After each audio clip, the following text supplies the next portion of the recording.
একবার আমিরুল মুমিনিন হযরত উমর ফারুক রাদিয়াল্লাহু আনহু হযরত আলী রাদিয়াল্লাহু আনহুকে সাথে নিয়ে কুফা নগরীতে গেলেন। তারা কুফা নগরীতে গিয়ে কুফার বাসিন্দাদের লক্ষ্য করে বললেন, হে কুফাবাসী, তোমাদের মধ্যে কি কেউ আমাকে ওয়াইস কারনির খবর দিতে পারো?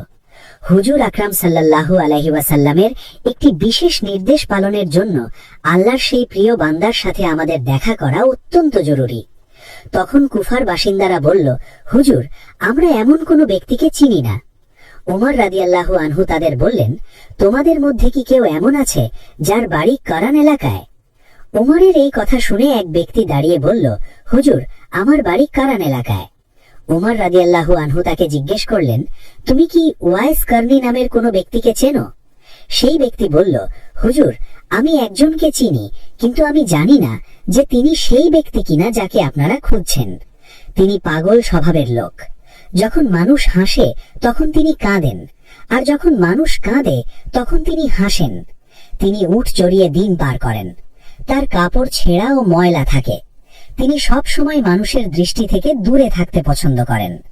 তখন উমর রাদিয়াল্লাহু আনহু তাকে বললেন, তুমি আমাদের তার কাছে নিয়ে চলো, আমরা এমন ব্যক্তিকেই খুঁজছি। আল্লাহর নবী সাল্লাল্লাহু আলাইহি ওয়াসাল্লাম আমাদের তার সব আলামত বলে দিয়েছিলেন।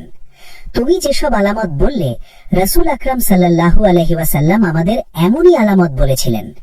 অতএব তুমি আমাদের সেই ব্যক্তির কাছে নিয়ে চলো। তখন সেই ব্যক্তি হযরত উমর ফারুক রাদিয়াল্লাহু আনহু এবং হযরত আলী রাদিয়াল্লাহু আনহুকে নিয়ে সেই ব্যক্তির খোঁজে বের হলো। এক নির্জন ময়দানে গিয়ে তারা দেখলেন যে সেই ব্যক্তি একটি গাছের নিচে নামাজ আদায় করছেন। হযরত উমর রাদিয়াল্লাহু আনহু তখন তার কাছে গিয়ে পাশে দাঁড়ালেন। সেই ব্যক্তি নামাজ শেষ করলে তারা তাকে সালাম দিলেন। সেই ব্যক্তি সালামের উত্তর দিলেন এবং তাদের জিজ্ঞেস করলেন, আপনারা কারা? কোন উদ্দেশ্যে আমার কাছে এসেছেন? তারা উত্তর দিলেন, আমরা আল্লাহর নবীর সাহাবী হযরত উমর এবং আলী রাদিয়াল্লাহু আনহু। আমরা আল্লাহর এক প্রিয় বান্দার খোঁজে এখানে এসেছি। আপনি কি দয়া করে আমাদের আপনার নাম বলবেন? তখন সেই ব্যক্তি বললেন, আমার নাম আব্দুল্লাহ, অর্থাৎ আমি আল্লাহর বান্দা। হযরত উমর বললেন, আমরা সবাই তো আব্দুল্লাহ। আমি আপনার সেই নাম জানতে চাই যা আপনার পিতামাতা আপনার জন্য রেখেছিলেন। তখন সেই ব্যক্তি বললেন, আমার পিতামাতা আমার নাম উয়াইস রেখেছিলেন এবং করণ এলাকার হওয়ার কারণে মানুষ আমাকে উয়াইস কারনি বলে ডাকে। তখন উমর রাদিয়াল্লাহু আনহু আদবের সাথে তাকে বললেন, হে আল্লাহর বান্দা, আপনি কি দয়া করে আপনার ডান হাতটি আমাদের দেখাবেন? উয়াইস কারনি রাহমাহুল্লাহ তখন হযরত উমর ও আলী রাদিয়াল্লাহু আনহুর দিকে ডান হাত বাড়িয়ে দিলেন। তারা দেখলেন যে তার ডান হাতে কুষ্ঠরোগের একটি সাদা দাগ ছিল।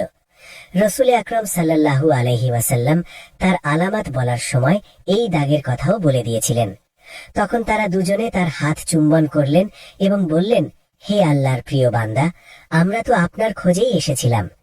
তখন তিনি তাদের জিজ্ঞেস করলেন, আপনারা এত কষ্ট করে আমাকে কেন খুঁজছেন? তখন তারা বললেন, হুজুর আকরাম সাল্লাল্লাহু আলাইহি ওয়াসাল্লাম তার ইন্তেকালের আগে আমাদের একটি ওসিয়াত করে গিয়েছিলেন। তিনি তার পবিত্র জুব্বা মুবারক আমাদের হাতে দিয়ে বলেছিলেন যে আমরা যেন এটি আপনার কাছে পৌঁছে দিই, এবং তিনি এটাও বলেছিলেন, তোমরা উয়াইস কারনিকে বলবে সে যেন আমার উম্মতের জন্য দোয়া করে। উয়াইস কারনি রাহমাহুল্লাহ বললেন, আপনারা রাসূল আকরাম সাল্লাল্লাহু আলাইহি ওয়াসাল্লামের প্রিয় সাহাবী। দোয়া করার জন্য তো আপনারাই আমার চেয়ে বেশি উপযুক্ত ব্যক্তি। অতএব আপনারাই তার উম্মতের জন্য দোয়া করুন। তারা বললেন, আমরা তো সব সময় রাসূল আকরাম সাল্লাল্লাহু আলাইহি ওয়াসাল্লামের উম্মতের জন্য দোয়া করি, কিন্তু আল্লাহর নবী বিশেষভাবে আপনাকে এই অনুরোধ করতে বলেছেন। উয়াইস কারনি রাহমাহুল্লাহ বললেন, হে নবীর প্রিয় সাহাবীগণ, আমার কি সেই যোগ্যতা আছে যে আমি তার পবিত্র জুব্বা মুবারক রক্ষা করব? আমি তো এক পাপী ও পাগল মানুষ। আমি তার পবিত্র জুব্বা মুবারকের ইজ্জত কিভাবে রক্ষা করব?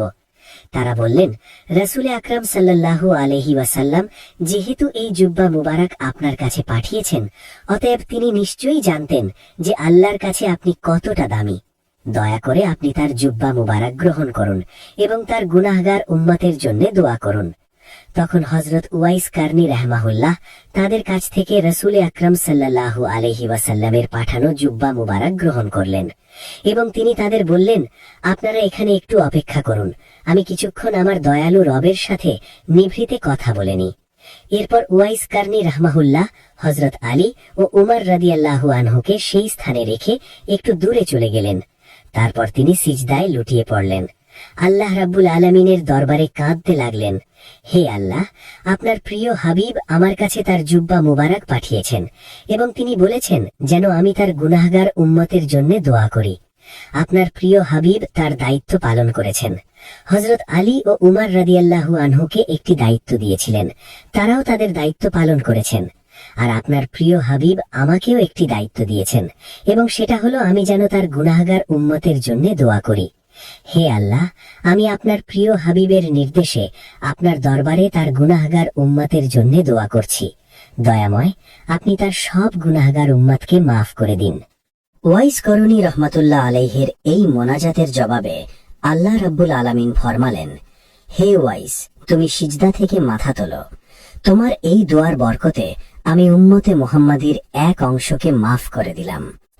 ওয়াইস করণী রহমাতুল্লাহ আলাইহি বললেন, হে আল্লাহ, যতক্ষণ না আপনি তামাম উম্মতে মুহাম্মাদিকে মাফ করবেন ততক্ষণ আমি সিজদা থেকে মাথা তুলব না এবং আপনার প্রিয় হাবিবের জুব্বা মুবারক গায়ে দেব না।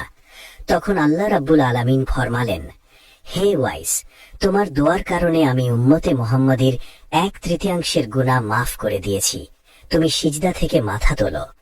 ওয়াইস করণী রাহমাতুল্লাহ আলাইহি আবারও আল্লাহ রাব্বুল আলামিনের দরবারে আরজি পেশ করলেন, হে আল্লাহ, আপনি তামাম উম্মতে মুহাম্মাদির গুনাহ মাফ করে দিন, তবেই আমি সিজদা থেকে মাথা তুলব। ওদিকে দূরে দাঁড়িয়ে থাকা হযরত উমর ও আলী রাদিয়াল্লাহু আনহু অনেকক্ষণ দাঁড়িয়ে থাকার কারণে অস্থিরতা অনুভব করতে লাগলেন। তখন তারা হযরত উওয়াইস করণী রাহমাতুল্লাহ আলাইহির কাছে গিয়ে দেখতে চাইলেন যে আসলে তিনি কি করছেন।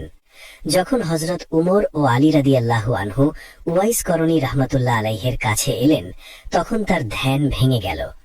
আশিক ও মাশুকের প্রেমের বন্ধন ছিঁড়ে গেল।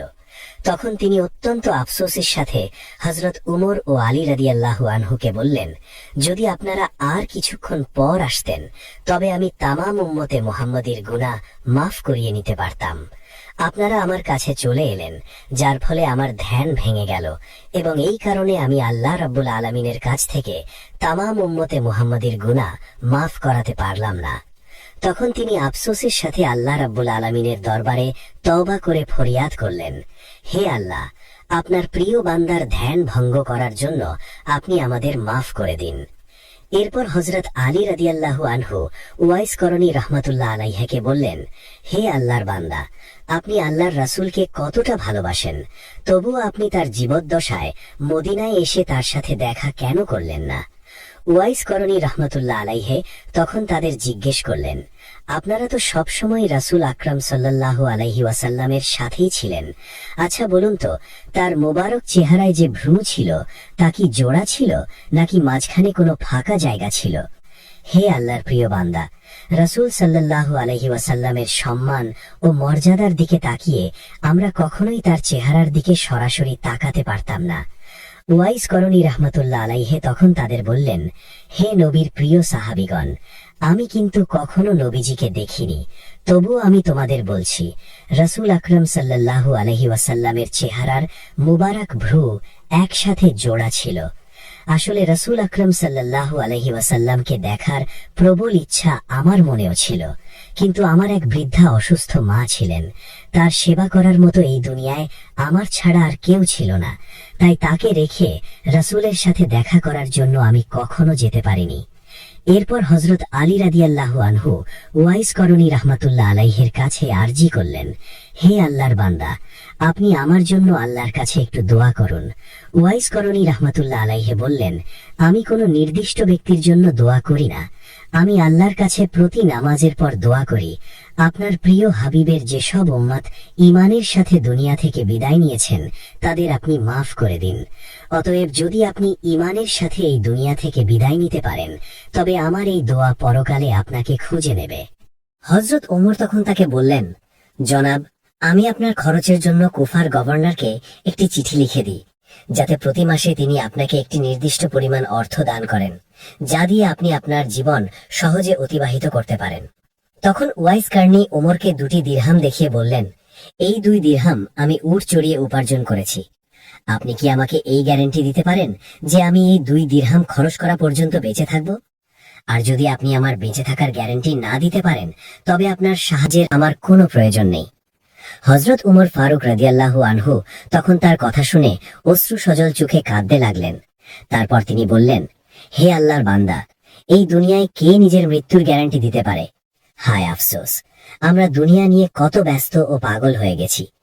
আপনার মতো আল্লাহর প্রিয় বান্দারা আছেন বলেই আল্লাহ রাব্বুল আলামিন আপনাদের উসিলায় আমাদের রিজিক দেন। যদি এই দুনিয়ায় আপনার মতো বান্দারা না থাকতেন, তবে হয়তো আল্লাহ রাব্বুল আলামিন আমাদের এক ফোঁটা পানিও রিজিক হিসেবে দান করতেন না। তখন ওয়াইস কার্নি তাদের বললেন, এখন আপনারা আমাকে বিদায় দিন। আমি সবসময় মানুষের দৃষ্টি থেকে দূরে থাকতে পছন্দ করি। উমর তাকে বললেন, হে আল্লাহর প্রিয় বান্দা, কখনো যদি আপনার কোনো প্রয়োজন হয় তবে আমাদের স্মরণ করবেন।